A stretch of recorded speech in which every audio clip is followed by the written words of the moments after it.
네, 오늘 욥기 공부 두 번째입니다. 본문 공부하기 전에 우리 지난번에 공부하고서 질문했던 거를 우리 김정수 집사님이 질문했던 거 제가 조금 더 집에 가서 연구하고 와서 대답해 드린다고 그랬어요. 그래서 그리고 또 여러분들이 그것에 대해서 많이 궁금하게 생각하시라고 보고 좀 그걸 먼저 잠깐 설명을 하겠습니다. 욥기서 23장 그 질문 기억하시겠어요? 그러니까 그 욥을 비판한다기보다도 충고하고 있는 사람들 중에 하나의 입장, 엘리후 말입니다. 엘리후의 논리는 그 어려운 시험들은 근데 그걸 통해서 우리가 훈련받고 결국 좋아진다. 이제 고난이라고 하는 것은 하나님께서 우리를 위한 단련의 기간이다. 그런 입장이라고 제가 설명을 이제 개론적으로 드렸어요. 그랬더니 김정수 집사님이 욥의 이야기가 똑같은 거냐 그렇게 질문을 하시면서 23장 10절을 딱 그게 정말 기억에 남는다고 그걸 인용을 했습니다. 이렇게 돼 있어요. 욥의 이야기거든요. 그러나 내가 가는 길을 그가 아시나니 그가 나를 단련하신 후에는 내가 순금같이 되어 나오리라.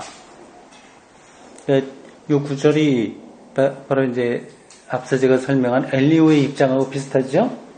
단련돼 갖고 이제 순금처럼 이렇게 된다는 그런 겁니다. 그래서 제가 그때 질문을 받고 그거는 욥의 입장이 아니라 엘리후다 얘기를 했는데 딱 이렇게 구절이 나오니까 그게 또 헛갈렸어요. 그래서 제가 집에 가서 조금 더 살펴보겠다고 말씀을 드렸습니다. 이게 그냥 겉으로 보면 이제 번역이기 때문에 말이죠. 이렇게 되는데 이게 뜻이 내가 이렇게 하나님에게 시험받고 단련돼 갖고 내가 순금처럼 아주 멋진 그러한 신앙의 사람이 된다고 하는 뜻이 아니라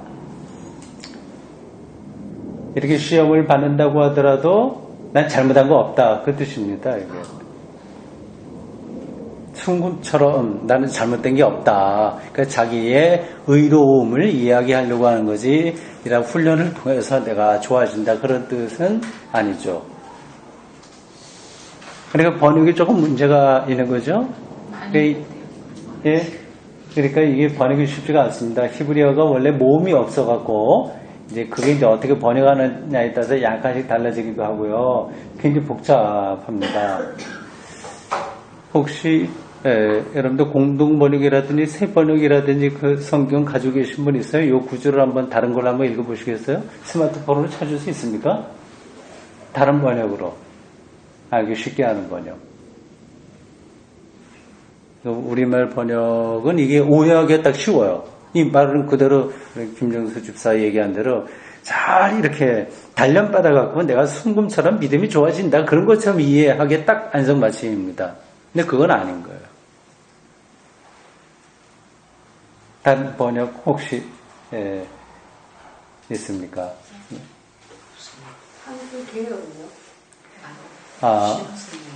뭐 공동 번역이라든지 새 번역이라든지 그런 거를 찾아보면 알았습니다. 제가 확인을 한번 확인했는데 제가 그 성경을 가져오지 않았습니다. 근데 분명합니다. 제가 설명한 거. 됐죠? 네, 그러니까 여기 욥기 23장 10절에 나와 있는 이 욥의 이야기는 엘리후 말하고는 반대예요. 나는 아무리 내가 시험을 받고 단련하고 내가 신앙이 옳은가 그런가 그런 시험을 받는다고 하더라도 난 잘못한 거 없다. 그런 뜻이라고 여러분들 보시면 됩니다. 자, 그거는 이제 문제가 해결됐어요.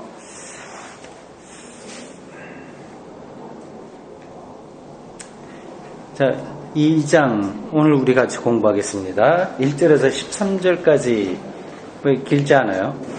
짧습니다. 우리 교독해서 읽겠습니다. 제가 1절 읽겠습니다.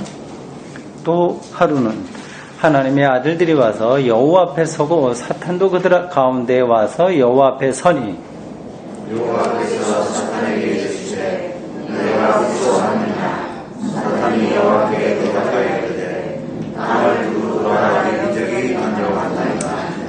여호와께서 사탄에게 이르시되 네가 내 종 욥을 주의하여 보았느냐. 그가 그와 같이 온전하고 정직하여 하나님을 경외하며 악에서 떠난 자가 이 세상에 없느니라. 네가 나를 충동하여 까닭없이 그를 치게 하였어도 그가 여전히 자기의 온전함을 굳게 지켰느니라. 사탄이 여호와께 대답하여 이르되 가축으로 가축을 바꾸오니 사람이 그의 모든 소유물로 자기의 생명을 바꾸었지라. 이제 주의 손을 펴서 그의 뼈와 살을 치소서. 그리하시면 틀림없이 주를 향하여 욕하지 않겠나이까. 여호와께서 사탄에게 이르시되 내가 그를 내 생명하리라. 다만 그의 생명은 해하지 말지니라. 사탄이 이에 여호와 앞에서 물러가서 욥을 쳐서 그의 발바닥에서 종소리까지 종기가 나게 한지라. 욥이 제 앞에 앉아서 집에서 걸음을 가다가 몸을 긁고 있더니 그의 아내가 그에게 이르되 당신이 그래도 자기의 온전함을 굳게 지키느냐. 하나님을 욕하고 죽으라. 그가 이르되 그의 하나님이 한 어리석은 제자의 말 같도다. 우리가 하나님께 복을 받았은즉 나도 받지 아니하겠나 하고 이 모든 일에 욥이 입술로 범죄하지 아니하느니라. 그때 욥의 친구 세 사람이 모든 재앙이 그에게 내렸다 함을 듣고 각각 자기 지역에서부터 이르렀으니 곧 대만 사람 엘리바스와 수아 사람 빌닷과 나아마 사람 소발이라. 그들이 욥을 위문하고 위로하려 하여 서로 약속하고 오더니 물들어 멀리 보매 그가 욥인 줄 알기 어렵게 되었으므로 그들이 일제히 소리 들어 울며 각각 자기의 겉옷을 찢고 하늘을 향하여 그들을 향하여 자기 무리에 누리고 다 같이 밤낮 7일 동안 그와 함께 땅에 앉았으나 욥의 고통이 심함을 보므로 그에게 한마디도 말하는 자가 없었더라. 아멘.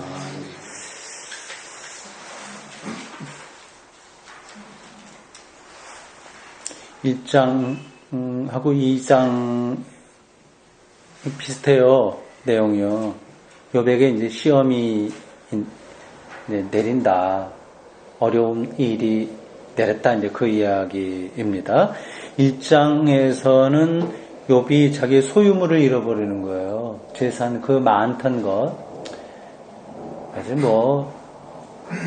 지금 이렇게 구름처럼 아주 대기업을 하는 건 아니지만 그래도 고대 유대 사회에서 어느 정도 기반을 닦은 그런 좀 잘 사는 쪽에 속했습니다. 근데 그 재산을 다 잃고 또 자식들도 다 잃게 됐어요. 아들 7에 딸 3명이었습니다. 옛날에는 이 자식들도 다 소유물이었으니까 그것도 소유물 잃은 거하고 마찬가지입니다. 그 아들 3에다가 이제 딸 3명, 이게 고대 그 근동 지역에서 가장 자녀들로 적합한 숫자라고 하는 걸 지난주에 말씀을 드려서 이 욥의 이야기 약간 시비 걸듯이 이렇게 질문하는 사람도 있어요. 욥은 자기가 그렇게 시험 받아서 잘 이겨나가고 그런 건 좋긴 한데 근데 욥의 자식들의 운명은 어떻게 되는 거냐 그런 거예요. 그럴 만하지 않습니까? 이름도 잘 안 나와요, 이 친구들은. 근데 욥이 시험 받기 위해서 그 자식들이 몽땅 다 이렇게 죽는다고 하는 건 이제 말이 안 되는 거죠. 그러니까 이제 그런 질문은 여기 필요가 없는 무의미한 겁니다. 그러니까 성경을 읽을 때 성경 기자가 어떤 걸 말하려고 했는지 그거 한 가지를 쫓아가는 게 이제 핵심이지 여기저기 이런저런 많은 것들을 이렇게 거기서 교훈을 얻으려고 하면 조금 이제 다른 데로 빠지기 쉽습니다. 이제 2장에는 그 1장과 달리 이제 욥 자체가 어려움을 당하게 되는 거예요. 우리가 뭐 이미 잘 알고 있고 지금도 읽어본 대로요. 자기 몸이 완전히 망가지는 그러한 상태에 빠지게 됩니다. 제가 강의 요약문에도 썼습니다만은 이게 자식이 없어지고 재산이 없어지고 여기서 이제 한 걸음 더 들어가게 되는 거거든요. 근데 고대인들은 그렇게 이제 이 성서기자가 왜 그렇게 기록했는지 모르겠습니다만 정말 부모라고 한다면 자기 몸이 망가지는 것보다는 자식 죽는 게 더 아픈 거죠, 사실은요. 그게 더 힘든 건데, 근데 여기서는 이야기 진행을 위해서 그래도 자식이 죽는 건 그래도 그거는 그럴 수 있는 걸로 받아들이게 하고 자기 몸이 망가지는 데까지 더 이제 밀고 들어가는 그런 일들이 이제 오늘 2장에 나오게 돼요. 뭐 어떻습니까? 자식이 죽는 거 뭐 끔찍한 일이긴 합니다만. 그리고 자기 이 몸이 위태로워지는 거 이건 비교할 수 있는 건 아니긴 한데 근데 마음만 같아서는 내가 죽더라도 자식은 살리고 싶은 거잖아요. 그게 이제 모든 이제 우리의 이심전심 일반적인 사람들의 생각인데 근데 그게 또 조금 더 예민하게 생각하면 사실 자기가 중요할 수 있어요. 그 자식이 죽거나 뭐 그렇게 하더라도 조금 지나면 이제 배고픔도 먹잖아요. 그리고 뭐 즐거운 거 보고 웃기도 하고, 그래서 재밌게 일상을 살아나가게 돼요. 아무리 자식이 죽어서도요.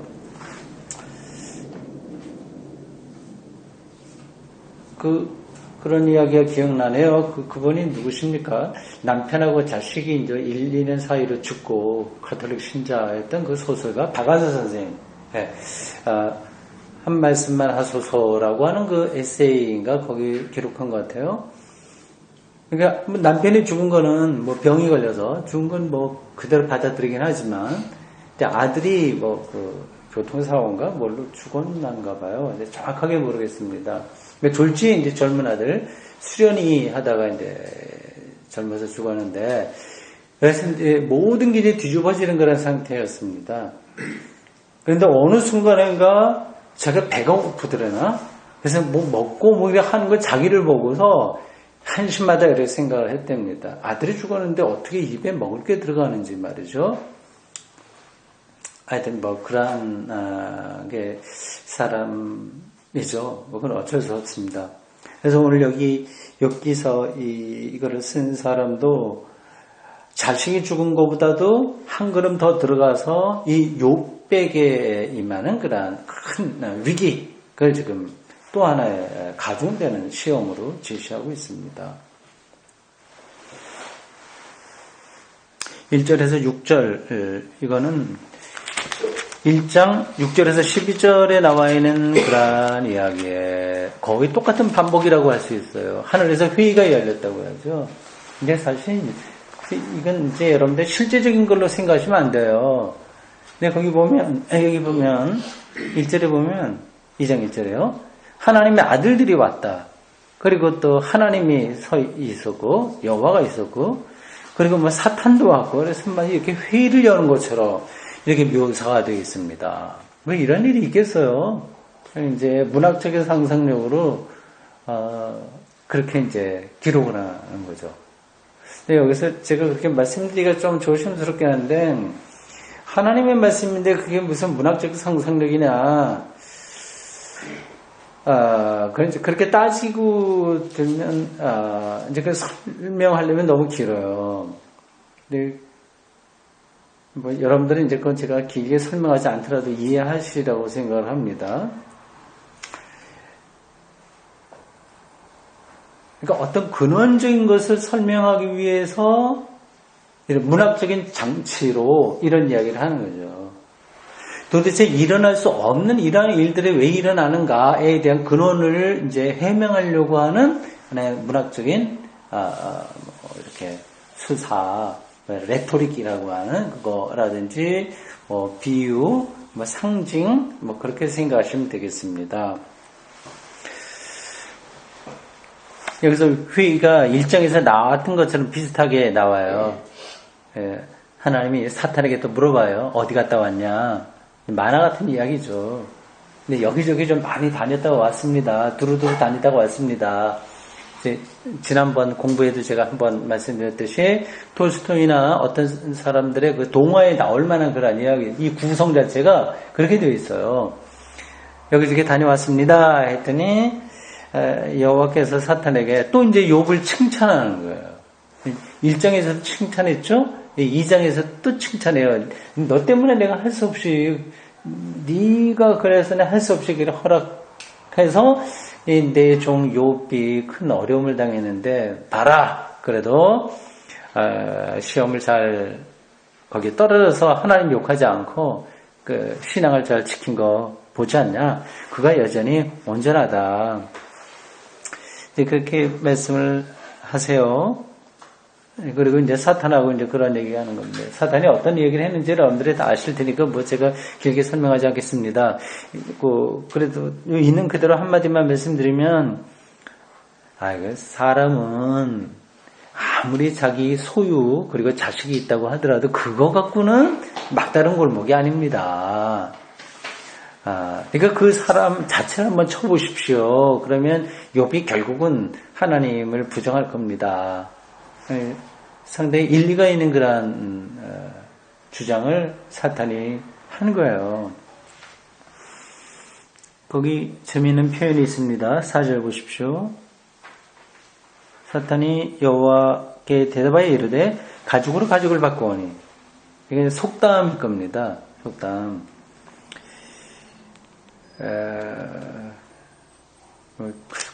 구체적으로는 제가 잘 모르겠어요.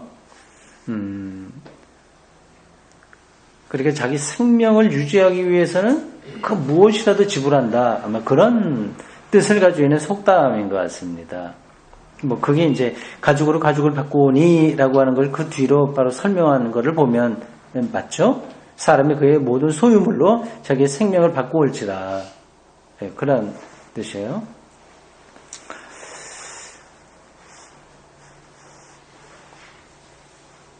하여튼 그러한 이야기가 이제 왔다 갔다 합니다. 결국 하나님께서 이번에도 또 사탄의 요구를 허락하지요. 그래, 가서 욥을 네가 죽이든지 살든지 마음대로 하는데 다만 목숨만은 건드리지 마라. 여기까지 단서를 걸고 사탄에게 그걸 허락합니다. 그 다음 이야기가 진행되죠.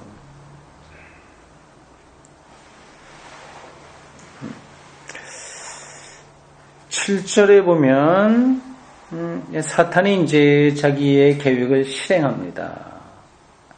욥을 쳐서 발바닥에서 정수리까지 종기가 나게 했다고 하네요.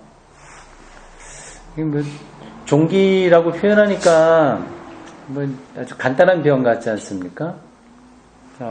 옛날에는 어렸을 때 종기들 많이 나왔는데요. 저도 아직까지 종기 흉터가 뒤에 하나 남아서 안 지워집니다. 뒤 목덜미 있는데 이제 어렸을 때인가 중학교 때쯤 됐나 그랬는데 그걸 적절하게 빨리 짜줘야 되는데 그걸 안 했던 것 같아요. 그대로 남아 있네요. 옛날에는 이런 종기에 바르는 고약 이거 굉장히 유행했었는데 이름이 뭐죠? 고약, 이명맥 고약. 이명맥 고약이요. 정말 그거는 이제 가정의 필수 약품이었습니다. 근데 그런 정도가 아니라 이건 아주 악성 피부 질환. 이 피부병이 이제 옛날부터 많이 있었습니다. 나병도 피부병의 하나인데, 그러니까 옛날에는 나병과 피부병을 구분하지 못했습니다. 비슷한 거 있으면 이걸 거의 다 이제 그런 나병으로 취급을 했어요. 그 레위기라든지 이런 데 보면은 이 악성 피부병에 대한 규정도 나오죠. 기억나실 거예요. 근데 그런 사람들은 어떻게 처리해라 하는 겁니다.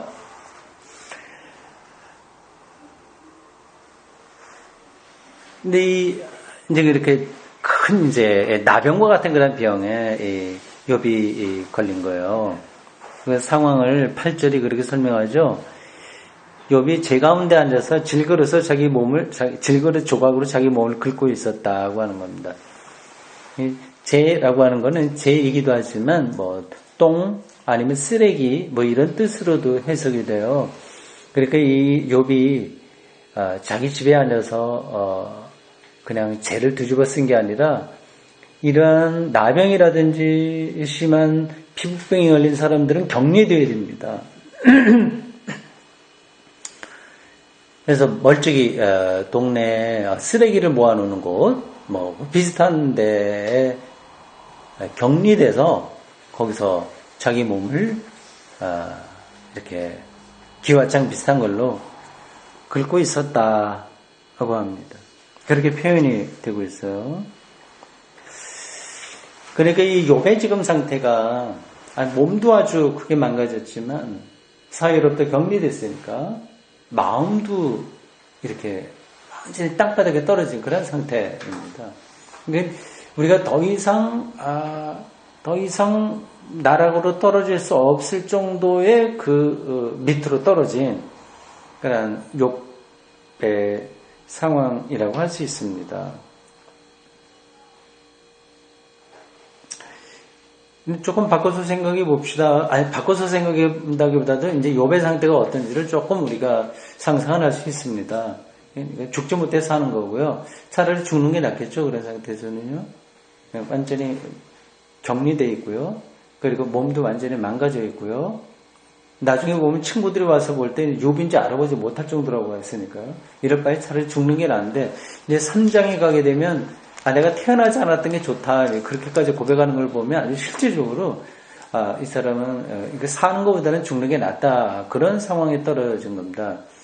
그러나 그 사람이 죽지 않은 이유는 이제 하나님을 이제 믿는 사람이니까 자기 몸을, 자기의 생명을 자기가 해할 수 없다는 그런 이유로 그냥 그렇게 생존이라기보다도 그냥 목숨만 붙어 있는 그런 상태라고 할 수 있습니다. 이러한 욥의 상태요. 참 어렵죠. 이 사람이 잘못한 거 있는 게도 아니고 결벽증 환자라고 이렇게 불러도 좋을 만큼 아주 의롭게 살았던 사람이에요. 제가 왜 결벽증이라고 표현하냐면 그 앞 1장에 나오죠. 자식들이 이렇게 행사하고 나면 꼭 데려다가 정기를 의식시키고 혹시 모르는 상태에서 죄를 지면 안 됐다 싶어서 굉장히 엄격하게 이렇게 가족과 식구들을 끌어가고 또 자기도 그렇게 살았던 그런 사람입니다.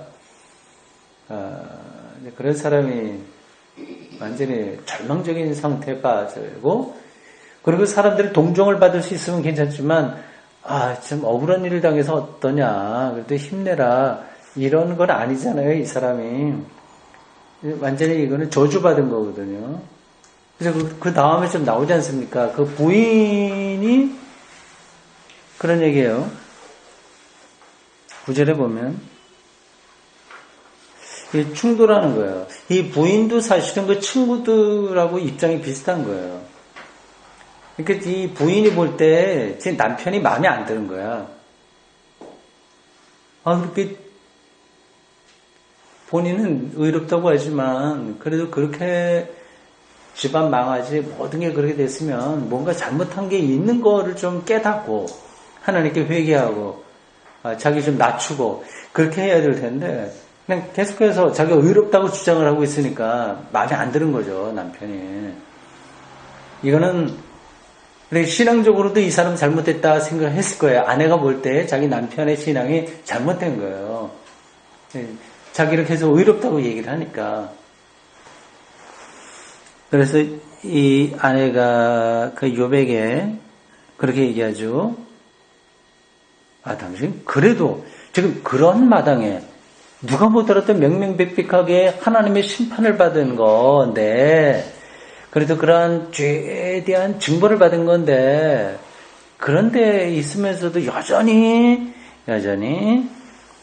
자기의 온전함을 주장하냐 뻔뻔스럽다 아마 그런 표현이었을 거예요.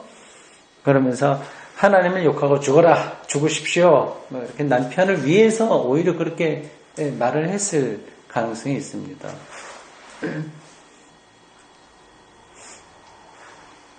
이 이야기 흐름을 보면 이 욥의 아내가 굉장히 못된 여자처럼 보여요. 그리고 욥이 이제 그렇게 비판하지 않습니까? 완전 어리석은 여자다 이렇게요. 근데 우리가 이제 이런 성경 읽을 때는 야 역시 그 욥의 믿음으로 보니까 이 어리석은 거와 아닌 게 딱 구분이 되는구나 이렇게 살아야지 하지만 이게 쉽지가 않습니다. 사실은 거꾸로 사람들은 이 욥이 어리석다고 생각을 했을 거예요. 이 여자 이분에 대한 이야기가 다른 데 많이 나와요. 이때 랍비들의 글들에도 나오고요. 심지어는 이슬람 문헌 있잖아요. 이슬람. 거기도 나오고 외경 이런 데도 많이 나오고 합니다. 칼빈은 이 여자를 사탄의 도구 뭐 이렇게 얘기해서 비판적으로 이제 말하는 기독교 지도자들이 많았습니다. 일단 뭐 비판한다고 하는 건 뭐 오늘 본문이 얘기하니까 옳은 거예요. 근데 그렇지 않게 말하는 문헌들도 적지 않아 있습니다. 좀 있어요. 그래서 어느 문헌에는 이 욥의 아내가 야곱의 외동딸 디나였다 이 얘기도 합니다. 야곱의 아들이 12명이고 딸이 있어요. 근데 딸이 이름은 하나만 나와요. 더 많은데 이 여자만 나오는지 아는지 모르겠는데 세겜인가 그곳에 가서 이제 성폭력을 당한 그 딸, 그래서 자기 오빠들이 그 나라를 이제 완전히 쑥대밭 만든 그러한 사건에 얽힌 이야기입니다. 이 디나였다. 욥의 두 번째 부인이 디나였다. 뭐 이런 얘기도 두루두루 여러 가지 설들이 있습니다. 이 욥의 아내 입장에서 보면 참 이해가 돼요. 이런 말을 할 만한 이해가 됩니다. 성경 기자는 배경 같은 거는 뒷이야기는 쓰지 않습니다만은 참 잠깐만 우리가 좀 생각한다고 하더라도 그 여자가 얼마나 힘들었을지 상상해 갑니다. 거듭해서 제가 말씀드린 거지만 유대인들은 이 어떤 어려움을 당한 거는 하나님의 심판이라고 생각했어요. 근데 자기 남편이 분명히 이건 하나님의 심판을 받은 거예요. 근데 그거 아니라고 자꾸 고집을 피우니까 신앙적으로 이제 충돌하게 되는 거고요. 또 아주 실질적으로도 자기 자식들도 자기도 다 잃었죠. 그리고 남편이 병들어서 저러고 있죠. 그럼 먹고 살아야 되는데 어떻게 합니까? 어쩌면 이 여자가 뭐 노동한다거나 어떻게 해서 아니면 여기저기 손 벌리면서 좀 먹고 살고 굉장히 어려운 상황이었을 겁니다. 그래도 자기 남편이 정신 차리고 하나님의 심판이다 받아들이고 회개하면서 기도하고 더 힘있게 좀 잘 뚫고 나가봅시다. 그렇게 하면 좋은데 자기는 잘못한 거 없다. 남편이 자꾸 얘기하니까 이 여자가 못 견디는 거죠. 그래서 하나님 욕하고 죽는 게 당신한테도 좋고 다 좋을 거다. 그렇게 이제 말을 하는 겁니다.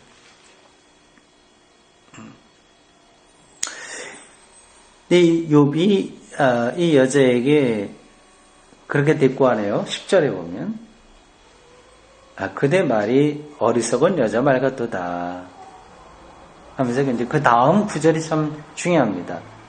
각 장마다 요주를 하나씩 찾는다면 아마 오늘은 요 아내에게 준 욥의 말일 겁니다. 우리가 하나님께 복을 받았은지 화도 받지 아니하겠느냐. 이게 이제 아내를 설득시킬 수 있는 말이었는지는 제가 잘 모르겠습니다. 어쨌든 욥의 관점인 거예요. 하나님을 욕하고 죽으라고 하는 아내의 말을 듣고 어리석은 이야기다. 하나님께 우리가 복도 받았으니 화도 받은 거 아니냐. 그러니까 무슨 말인지 아시겠죠?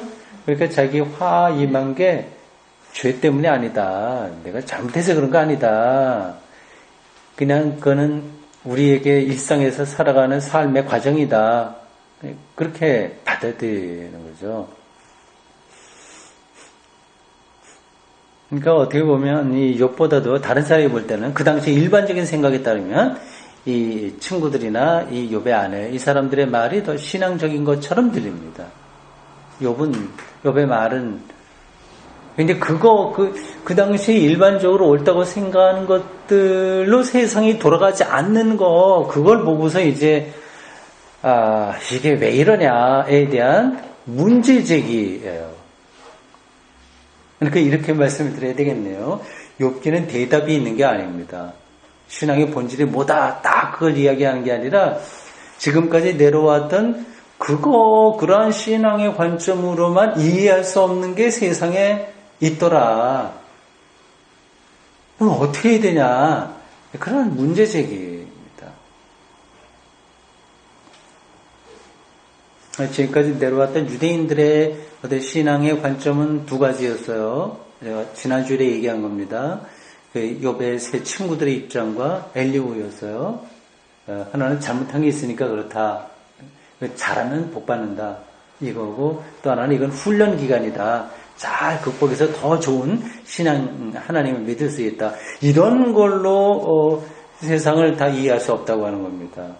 근데 첫 번째 친구들이 한 것으로는 이해할 수 없다고 하는 거 아주 쉽게 드러나죠. 죄가 없는데도 뭐 이러한 어려움 일 당하고 뻔뻔스럽게 죄를 짓고 있는 사람들도 잘 살고 말이죠.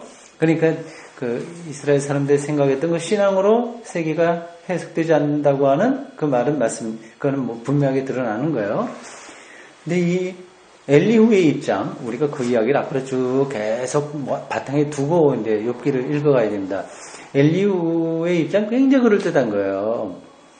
그러니까 이거는 시련이다. 이걸 잘 견디게 되면 이런 과정을 잘 통해서 우리가 더 좋은 신앙으로 성장하게 되니까 그렇게 좀 준비를 해라. 굉장히 그럴듯한 거고요.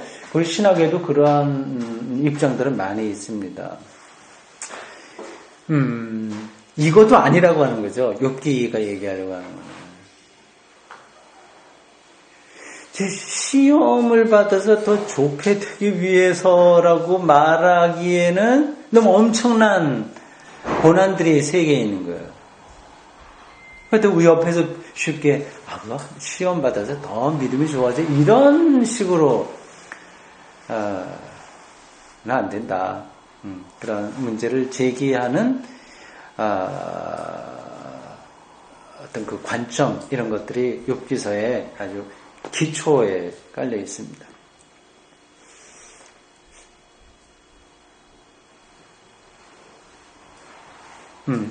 그 다음 이제 11절부터 친구들이 오네요. 11절부터 13절까지 욥의 친구들의 행동을 쭉 보십시오. 굉장히 경건하죠. 그리고 욥을 이렇게 골탕 먹이거나 비판하려고 온 게 아니라고 하는 게 분명하죠. 정말 진정성 갖고 온 거예요, 이 사람들은. 그리고 지혜로운 사람들입니다. 하나님의 뜻대로 살려고 최선으로 노력하던 사람들이에요. 이 세 사람, 엘리바스, 빌닷, 소발. 지역이 각각 다르다고 해요. 거기 강의 요약문에 썼습니다만은 엘리바스는 저 남쪽에서 왔고 빌닷은 동쪽, 소발은 북쪽에서 왔습니다. 이걸 어떻게 아느냐 하면 어디 사람 나오잖아요. 그 어원을 따져가 보면 이게 어느 지역에서 왔다는 게 이제 드러납니다. 그리고 또 어떤 문헌 혹은 어떤 전승 이런 데는 이 세 사람이 일반 사람이 아니라 각 지역을 대표하는 왕이었다. 그렇게 또 이야기하기도 합니다. 우리가 정확한 거는 몰라요. 어쨌든 이 세 사람이 욥을 위로하려고, 위문하고 위로하려고 이제 비슷한 시기에 욥이 있는 곳으로 왔습니다. 12절에 보면 그 사람들이 욥을 처음 멀리서 봤는데 욥이 이제 알아볼 수 없을 정도로 이제 굉장히 상태가 나쁘게 됐어요.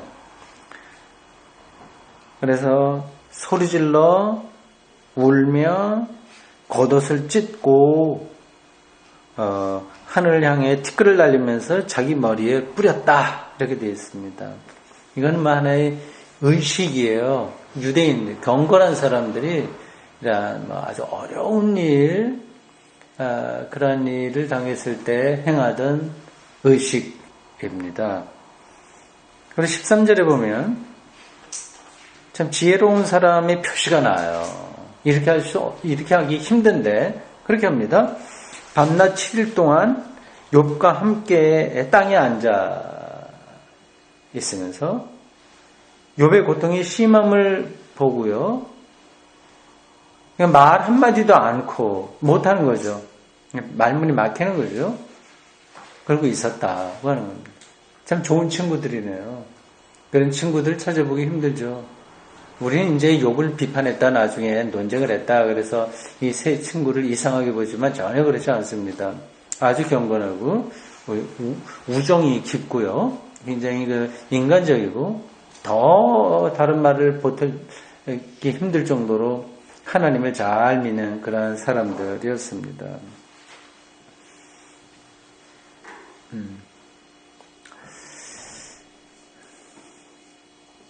여기까지가 이제 욥기서의 서론이라고 할 수 있습니다. 근데 본격적으로 3장부터는 그 욥과 세 친구들 사이에 벌어지는 신학적인 논쟁이 시작됩니다. 각 장마다 중요한 요절을 하나씩 제가 말씀드리려고 하는데요. 2장에서는 아까 말씀드린 겁니다. 2장 10절에 아내에게 한 말, 하나님께 복을 받았으니까 화도 받지 않겠냐. 그런 문제와 화와 복을 너무 자꾸만 이게 하나님이 상 받은 거고 뭐 벌 받은 거고를 생각하지 말고 그냥 자기 삶을 그냥 살아내면 되는 게 아니냐. 난 그렇게 받아들였습니다. 그래서 기독교 신앙으로 산다고 해서 꼭 잘 되는 것도 아니고요. 그렇다고 해서 꼭 못 되는 것도 아니고 그건 아무 상관없이 우리의 삶은 그렇게 묻혀갑니다. 예, 그거하고 이제 하나님 신앙하고는 직접 관계가 없는 거다 생각하시면 되겠어요. 1장에서의 요절을 지난번에 말씀드리지 않아서 오늘 다시 거꾸로 돌아가지만 말씀드릴게요. 21절, 1장 21절, 여기 좀 기억에 남습니다.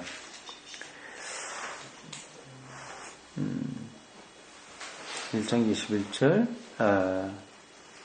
같이 한번 읽어볼까요?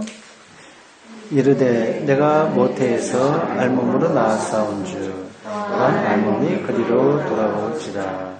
주신 이도 여호와시오 거주신 이도 여호와시오니 여호와의 이름이 찬송을 받으시니이다.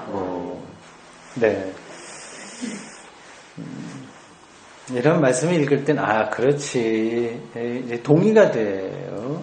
근데 실제로 세상에 나와 살다 보면 이런 게 이제 금방 잊어버리게 돼요. 이게 남지가 않습니다. 그래서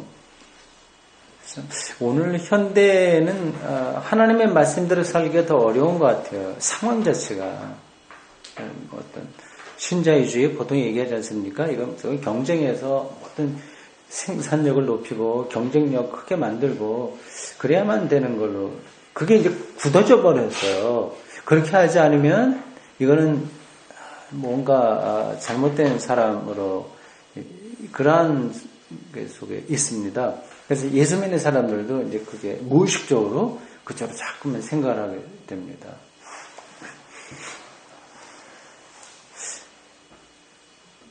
우리 집에 딸이 이제 둘이 있는데, 둘째 딸은 이게 뭐예요? 생활력인가? 뭐 이게 좀 강해요. 자기가 하려고 막 열심히 해서. 큰 딸은 좀 약해요. 그러니까 작은 딸은 가만둬도 자기가 다 알아서 자기 인생을 개척해서 뭐 이렇게 저렇게 할 거라고 생각이 되는데, 큰 딸은 그런 부분에서는 이제 좀 두려움도 있고 등등 좀 그렇습니다. 이제 아버지로서 생각하면 이제 큰 딸도 사회생활도 잘하고 뭐 앞길을 좀 잘하고 좀 했으면 좋겠다는 생각이 드는데, 이제 금방 제가 생각을 돌이킵니다. 이렇게 사는 사람도 있어야지. 누구나 다 똑똑하게 자기 뭐 사회적인 지위라든지 이런 것들을 꼭 갖고 살아야만 되는가, 그런 생각을 좀 하거든요. 그래서 뭐 큰딸의 경쟁력이 없이 산다고 하더라도 지금 백수니까 아무것도 못하니까 근데 괜찮다, 속으로 정말 그렇게 생각하고 있습니다. 왜 딸 얘기를 했죠, 이거?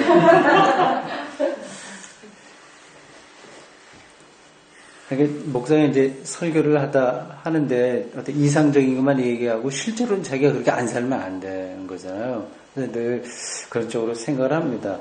그러니까 알몸으로 와서 알몸으로 가는 것이 명백한 사실인데, 이거를 놓치지만 않게 된다면 더군다나 여기다 예수 그리스도의 사랑과 의로움과 그분의 재림과 그분의 그 부활에 대한 약속과 우리에게 극치의 생명에 대한 그리움들, 설렘 이런 것들을 가득 가지고 있는데도 이제 이런 것들이 실제 삶의 능력으로 나타나지 않고 뭐 그런 경우가 많이 있지 않습니까?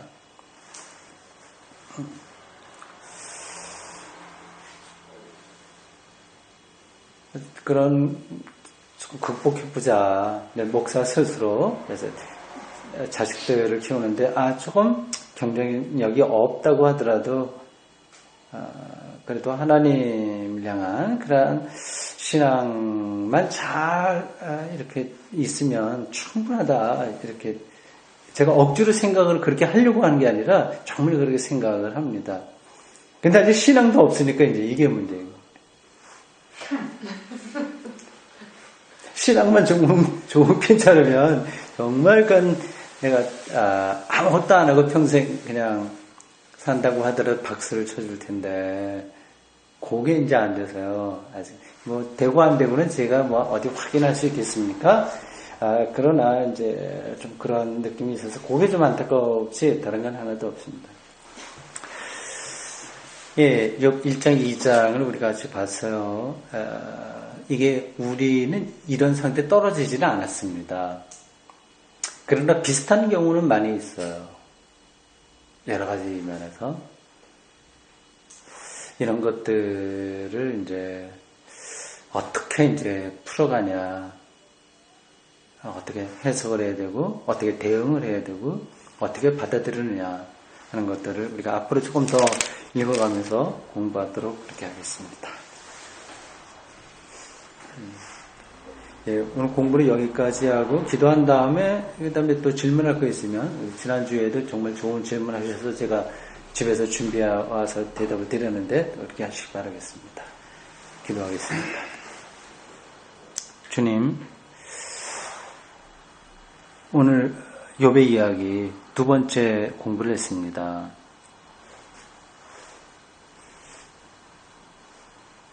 몸까지 망가지고 사회와 가족으로부터도 격리되고 그 똥더미와 같은 곳에서 기와장으로 자기 몸을 긁고 있던 이 욥, 그래도 하나님을 원망하지 않고 자기의 의로움에 대한 확신과 희망을 포기하지 않고 하나님을 향한 신앙을 놓치지 않았던 욥, 그의 마음을 우리가 다 헤아리지는 못하나 우리의 삶의 조건에 관계없이 하나님을 향한 순전한 믿음이 그에게 있었음을 다시 한번 저희들이 배웁니다. 이런저런 우리 삶에서 벌어지는 여러 가지 조건들로 인해서 하나님과의 관계가 가까워지거나 멀어지는 것이 아니라 오직 하나님과의 관계에 우리가 집중하며 살도록 주님 도와주십시오. 예수님의 이름으로 기도합니다. 아멘.